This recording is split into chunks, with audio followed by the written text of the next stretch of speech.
जिस तरह की मिलावट की गई है, जो मंदिर सरकारों के द्वारा नियंत्रित हैं, उन्हीं मंदिरों में घोटाले ज्यादा हैं। ये ध्यान में आ रहा है कि सरकारें हिंदुओं की आस्थाओं का सम्मान नहीं कर सकती। जब देश के अल्पसंख्यक अपने पूजा संस्थान चला सकते हैं, तो हिंदू क्यों नहीं? मुस्लिम आक्रमणकारियों ने हमारे मंदिरों को लूटा, जलाया, तोड़ा मूर्तियों को। तिरुपति बालाजी का मंदिर का पैसा कितनी ही बार ऐसे एनजीओस को दिया गया जो ईसाई धर्मांतरण का काम करते हैं। लड्डू प्रसादम से उठा विवाद धीरे धीरे एक तूफान की शक्ल अख्तियार करता जा रहा है। पूरे हिंदू समाज में इसको लेकर के जबरदस्त आक्रोश है। खबर यह भी है कि विश्व हिंदू परिषद अब राष्ट्रीय स्तर पर अभियान चला करके राज्य सरकारों से इस बात का अनुरोध करने जा रहा है कि वे मंदिरों पर से अपना अधिकार समाप्त करें, ये हिंदू समाज को सौंपें। विश्व हिंदू परिषद की क्या योजना है, आइए जानते हैं विश्व हिंदू परिषद के वरिष्ठ नेता डॉक्टर सुरेंद्र जैन से। सर, क्या आपकी इस पर सबसे पहले तो प्रतिक्रिया क्या है जब आपने ये सुना कि तिरुपति मंदिर जैसे ऐसे पवित्र स्थल पर वहां के प्रसाद में इस तरह की गड़बड़ी की? जिस तरह की मिलावट की गई है, इससे घृणित अपराध नहीं हो सकता। ये एक आपराधिक षड्यंत्र है समाज की आस्थाओं के साथ खिलवाड़ करने का। और इस तरह के समाचार केवल तिरुपति के नहीं, और भी स्थानों से मिल रहे हैं। और इसलिए पूरे देश का हिंदू समाज आज गुस्से में है। और उनके गुस्से को ही ध्यान में रखते हुए और इस तरह की अव्यवस्थाओं को देखते हुए ये ध्यान में आ रहा है कि सरकारें हिंदुओं की आस्थाओं का सम्मान नहीं कर सकती। जो मंदिर सरकारों के द्वारा नियंत्रित हैं, उन्हीं मंदिरों में घोटाले ज्यादा हैं, उन्हीं मंदिरों में इस प्रकार के षड्यंत्र ज्यादा हैं, हिंदू आस्थाओं के साथ खिलवाड़ ज्यादा है।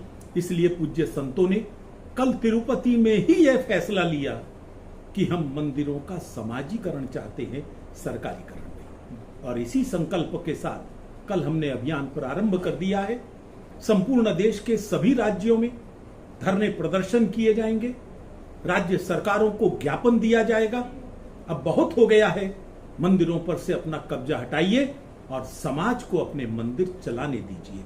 हमको संवैधानिक अधिकार है जी। हमको ये अधिकार न्यायपालिका दे रही है, और नैतिक अधिकार तो है ही।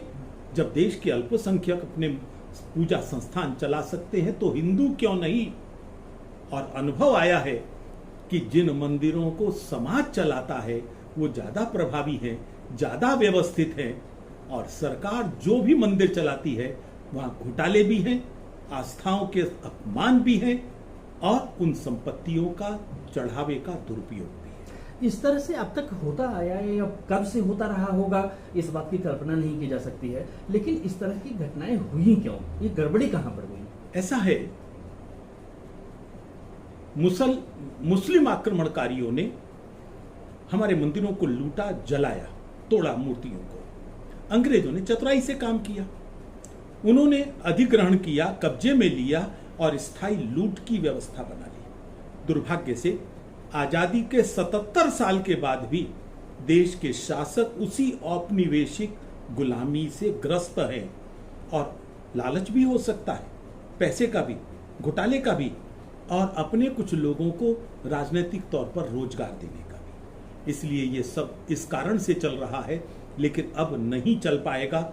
उन्हें औपनिवेशिक दासता से मुक्त होना ही पड़ेगा और हिंदुओं को उनके मंदिर देने पड़ेंगे। राजस्थान में भी इस तरह का एक मामला आया था, जहां पर एक हिंदू मंदिर की कमाई एक दूसरे धर्म के लोगों को दी जा रही थी। गहलोत सरकार में जी, गोविंद देव मंदिर का 9 करोड़ 27 लाख रुपया ईदगाह के निर्माण के लिए दिया।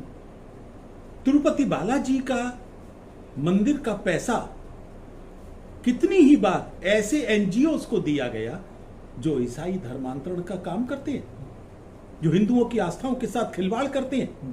उन्होंने वहां पर भक्तों के बीच में बाइबल भी बांटी और तिरुमला के पावन पर्वतों पर क्रॉस भी लगाने का दुस्साहस किया। आप ये आरोप लगा रहे हैं कि हिंदुओं के पैसे को हिंदू समाज के खिलाफ ही उपयोग किया जा रहा है। बिल्कुल, यही तमिलनाडु में हो रहा है जी, यही केरल में हुआ। वहां के मंदिरों में आप इफ्तार पार्टी का आयोजन कर सकते हैं फ्री में, लेकिन अगर मैं गीता पाठ कराना चाहूंगा तो मुझे शुल्क देना पड़ेगा उनके प्रबंधन को। यानी हिंदुओं का मंदिर हिंदू आयोजन के लिए मुझे पैसा देना पड़ेगा और इफ्तार पार्टी फ्री में करके जा सकते हैं। ये कैसा सेकुलरिज्म है? ये अब स्वीकार नहीं है। मंदिरों का प्रबंधन ऐसे किस तरीके से किया जाना चाहिए जिससे कि इस तरह की कोई गड़बड़ी न हो? आपका कोई मॉडल कुछ हमने आपने सोचा होगा? कई वर्षों से इस पर काम किया है जी। पूज्य संतों के मार्गदर्शन में किया।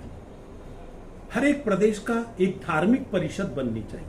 पूज्य संत सभी मत पंथ संप्रदायों के उस धार्मिक परिषद में रहे।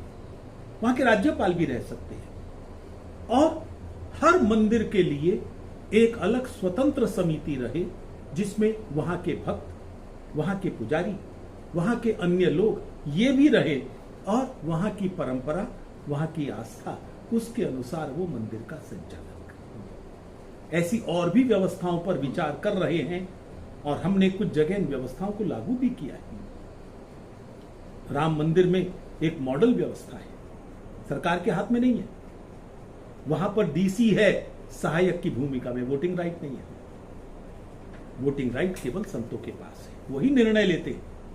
तो इसलिए मैं समझता हूं ऐसे और भी मॉडल हमारे पास है जिनका उपयोग आस्थाओं के अनुसार किया जा सकता है। एक सवाल इस बात पर, चूंकि वक्फ का मामला बहुत ज्यादा चल रहा है, दिल्ली में 6 मंदिरों पर, स्मशान पर, कहीं पर कूड़ेदान पर वक्फ बोर्ड ने अपनी अधिकार जमाया है, इस बात की खबरें आई हैं। इतने असीमित अधिकार कांग्रेस सरकारों ने वक्फ बोर्ड को दे दिए कि अगर वो चाहे तो पूरे देश पर दावा कर सकते हैं। और इसीलिए जो सरकार अमेंडमेंट लेकर आई है, हम उसका स्वागत करते हैं और सभी राजनीतिक दलों से मांग करते हैं अपने राजनीतिक स्वार्थों को छोड़कर देश हित का विचार करें। हिंदू का, देश का, मुस्लिम समाज का भी हित इस बात में है कि वक्फ बोर्ड के इस निरंकुश अधिकारों पर कुछ नियंत्रण स्थापित होना चाहिए, ट्रांसपेरेंसी आनी चाहिए। जहां तक दिल्ली का प्रश्न है, हम दिल्ली के मंदिरों के प्रबंधकों को आश्वासन देना चाहेंगे, वो आपकी 1 इंच जमीन भी नहीं ले सकेंगे, वीएचपी आपके साथ खड़ी। एक अंतिम सवाल, योगी आदित्यनाथ के एक फैसले पर उन्होंने कहा है कि जिस तरीके से कहीं पर जूस में मूत्र मिलाने वाली घटना आ रही है, कहीं पर थूक जिहाद करने वाली बातें सामने आ रही हैं, इसको रोकने के लिए सभी दुकानदारों को उनके मालिक का नाम, उसके मैनेजमेंट का नाम वो लिखना पड़ेगा। इसको किस तरीके से? हिंदू समाज पहले ही तय कर चुका है। अब हिंदू थूक लगी रोटी नहीं खाएगा, अब पेशाब वाला जूस पीने को तैयार नहीं है।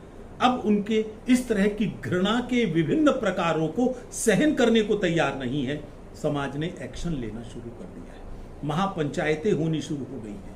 समाज ने इन दुकानों के बाहर प्रदर्शन करने शुरू कर दिए हैं।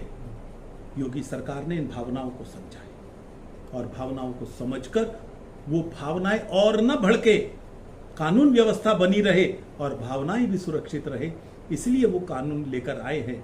हम उनका स्वागत करते हैं। लेकिन मैं अपील करना चाहूंगा कांग्रेस से और समाजवादी पार्टी से, अब खिलवाड़ मत करो चंद वोटों की खातिर हिंदुओं की भावनाओं के साथ, बहुत महंगा पड़ेगा तुम्हें। लेकिन सरकार ने, आपको ध्यान होगा कि कांवड़ यात्रा के दौरान इस तरह का एक प्रतिबंध उससे भी रास्ता समाज ने निकाला था जी। और आप जानते हैं वो मुसलमानों की दुकान के लिए नियम था, हिंदुओं ने अपनी दुकान पर अपनी आइडेंटिटी लगानी शुरू कर दी। मूल उद्देश्य यह जानना है, ये संविधान मुझे एक कस्टमर के नाते अधिकार देता है कि सामने वाला कौन है जिससे मैं सामान ले रहा हूं। ऐसा सामान तो नहीं दे रहा जिससे मेरी आस्थाओं को चोट पहुंचेगी, ऐसा सामान तो नहीं दे रहा जो अपवित्र है। और इसलिए योगी जी के इस आदेश से एक संवैधानिक अधिकार को संरक्षण मिला है। एक अंतिम सवाल, इस समय पूरे देश में रेल की पटरियों पर कहीं कहीं बाधा डाल करके ट्रेन की कहीं पलटाने की कोशिश हो रही है, कहीं कुछ तरह, इसके बारे में एक समुदाय विशेष के ऊपर उंगली उठ रही है। अभी तक गैर मुसलमानों के प्रति नफरत उनके विरोध में तरह तरह का जिहाद करने के लिए प्रेरित करती थी। कहां से लाते हैं ये इतनी नफरत, ये समझ में नहीं आ रहा। और अब काफिरोफोबिया से आगे बढ़ गए और अब देश के खिलाफ जिहाद कर रहे हो। अरे ट्रेनें नष्ट होंगी तो उसमें मुसलमान भी बैठे हैं, तुम डेटोनेटर्स लगा रहे हो, तुम सिलेंडर लगा रहे हो, देश की संपत्ति को नुकसान पहुंच रहे हो। क्या तुम गृह युद्ध करना चाहते हो? थोड़ा तमीज के साथ रहना सीखो। अब बहुत हो चुका है।